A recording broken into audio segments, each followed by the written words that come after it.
Kansas City, and they've had their ups and downs. And you heard, for people that didn't hear it earlier, Kansas City had 2 separate 7-game losing streaks going back to August 28th to now. But they got in. They're the 5 seed. And it's actually a really interesting pitching dynamic, Bill. I think it's going to be Cole Reagans versus Corbin Burnes, and then looks like Seth Lugo, who has been probably the best offseason acquisition or one of them in all baseball, probably against Zach Eflin. What's kind of your expectations for these teams? Because if you watch the series earlier this year, they were really competitive, and the offense for Kansas City was very scrappy. But what's your take on this series upcoming? Well, I think when you look at the series, you've got to say, okay, odds-on favorite, it's the Orioles to win the series. But as we've already discussed, you never know what happens in postseason baseball. I do think it's a little bit of mojo on the Orioles side of things, the way it played out, where they're not playing Detroit. After they just played Detroit, in Detroit 2 out of 3, back in Baltimore 2 out of 3. And if I'm not mistaken, the Tigers won both series. Yep. And you may not necessarily want to line up to that because Scooble's ready to go and he's coming out of the gate. I think it's an interesting series. Probably when the Orioles played Kansas City, and I don't know if it's factual or not, the Pasquatch was in the lineup for the Royals back then. Yep. And I think what the Royals have figured out or found out, yes, they got Bobby Witt Jr., and yes, he's in the MVP conversation. He would really be in the conversation if Judge just wasn't, way out there somewhere. But the idea of the Royals offense and what Pasquatch was able to do in the middle of that order, he'd pick up a ribby a day. I mean, that seemed to be the guy when you talked about getting a guy on third base in less than 2. Can we scratch a guy apart? If he was coming up to the plate, it seemed like they could. A couple of their 7-game losing streaks that you talked about, their offense went MIA. I think Sal Perez slowed down a little bit, but is still formidable.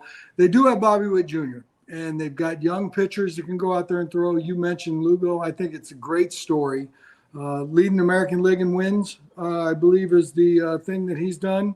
Mm-hmm. I'll take that because I still sign up for W's next to a starting pitcher's name because it also tells me he refuses to lose. The win might not matter as much as it used to one day, but the loss still does. And if you got a guy on the bump that has that many wins, it tells me when it's second and third and 2 outs, he doesn't give up a knock to give up 2 biscuits. He figures out a way to get that third out and get back in the dugout and let his team go back out there and score him some runs. So I think it's going to be an interesting matchup. I'd say the Orioles are favored. I think the way their pitching lines up matches up with the good young Royals pitching staff. And Burnes, he's been pretty good his last few outings. So why did you go get him? Why did you trade some pieces out there for a possible 1-year rental? This is the reason. Because if the Orioles can go on and go deep in the postseason, possibly win a World Series, and Burnes does leave, trade's all worth it, in my opinion. Because if they're going to do that, the W's, the wins to start series that Burnes is capable of are going to be there. Yeah, no doubt about that. Because at the end of the day, it's a psychological thing, by the way, too, that I think people might underestimate.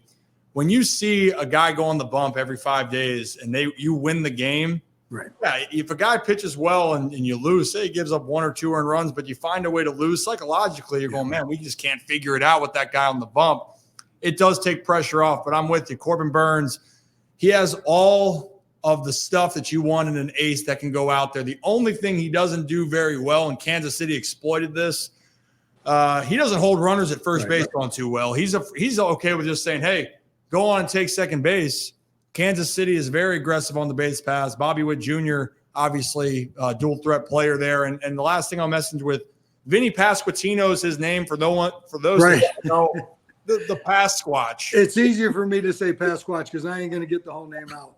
Well, I honestly, I tried to practice that. I might have still messed it up, Kevin. Pasquantino? No, you got it. It sounds right. Yeah, it sounds tomato, Pasquantino, Pasquatch. But 97 ribbies in 131 games for that guy. He was the one player that was not talked about enough because Bobby Witt Jr. is so up here as far as, the all-star superstardom status, but the Pasquatch, as far as value to a team, was there. They still got Salvador Perez, who's a veteran presence on that team.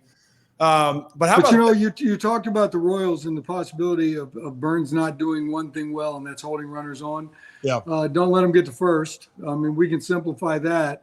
But one thing to watch for is if they do get on, is Burnes going to do anything different? I would venture to say no. Mm-hmm. But the Royals are that one matchup team when you're talking about that, is they understand what they're facing in Burnes. And if they do get on, you guarantee they're going to be letting it loose. They're going to run. There ain't no question about that.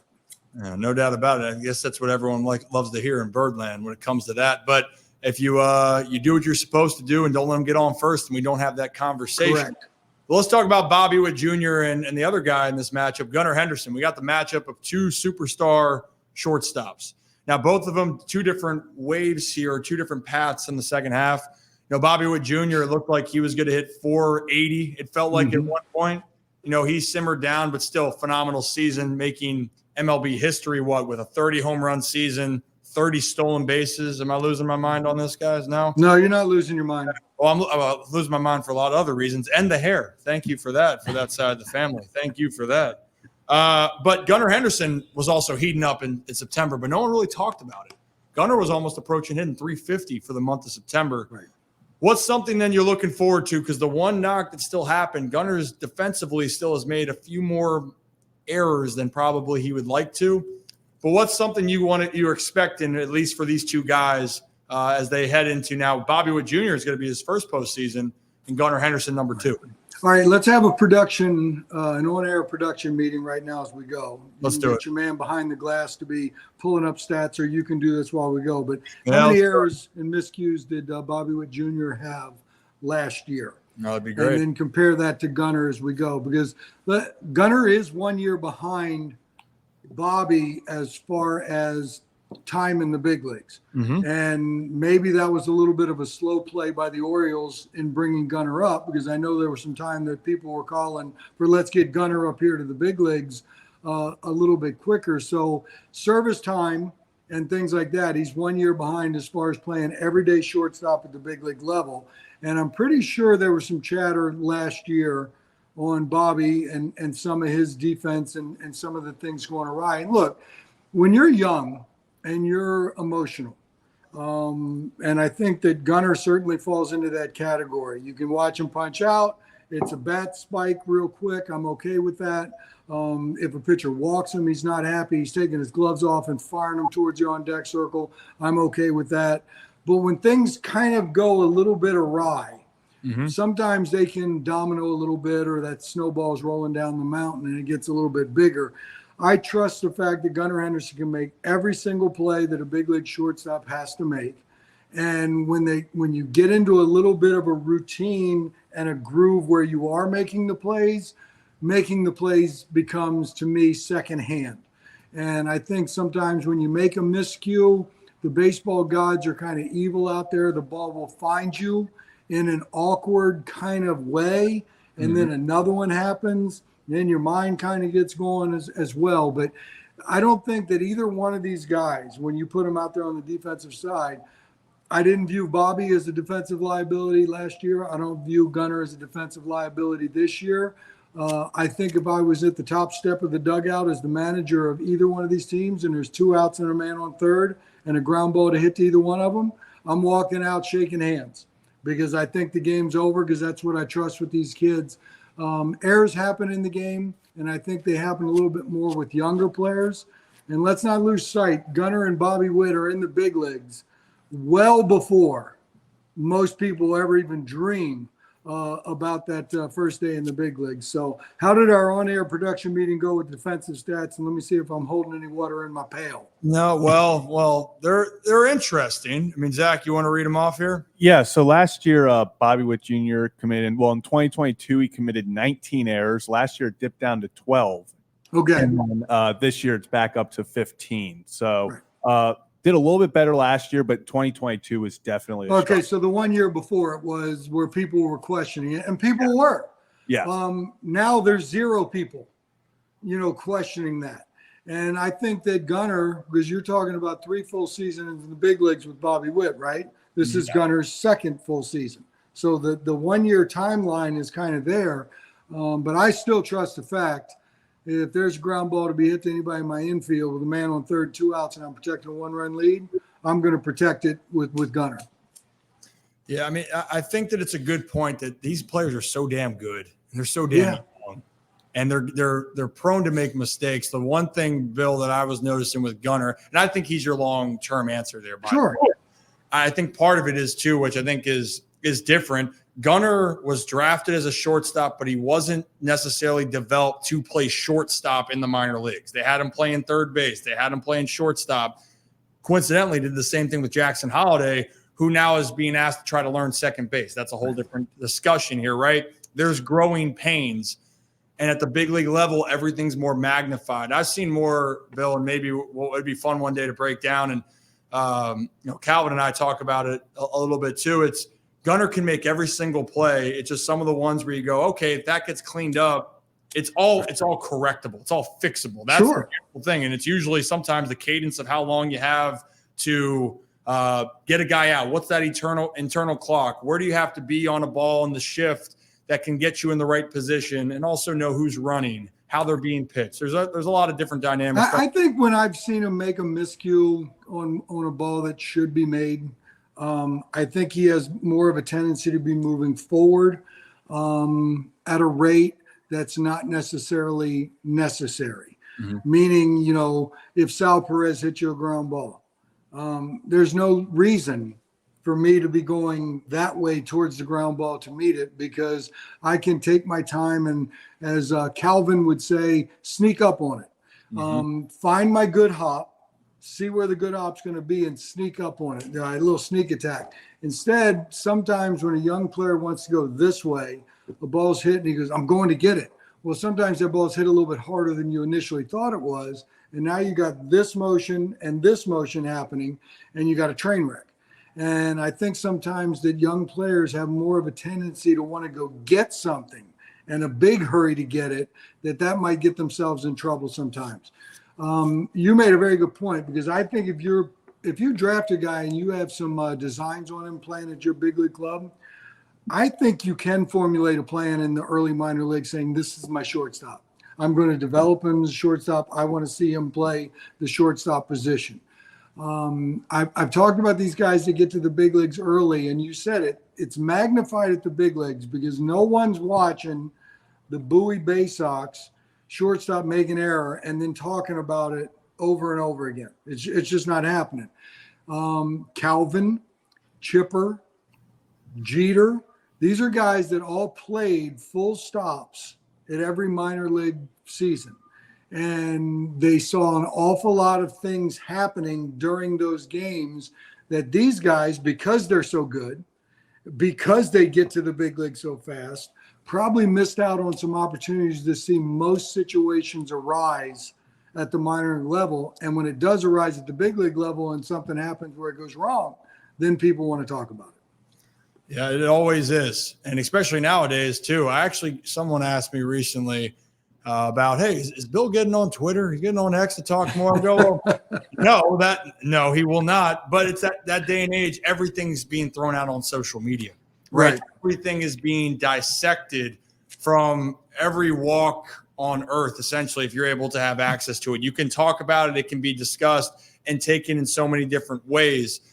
And that's why these pressures and expectations are being talked about with Gunnar. Again, I'm glad you talk about it. These players are great. They're tremendous. They hopefully both are going to have a good postseason.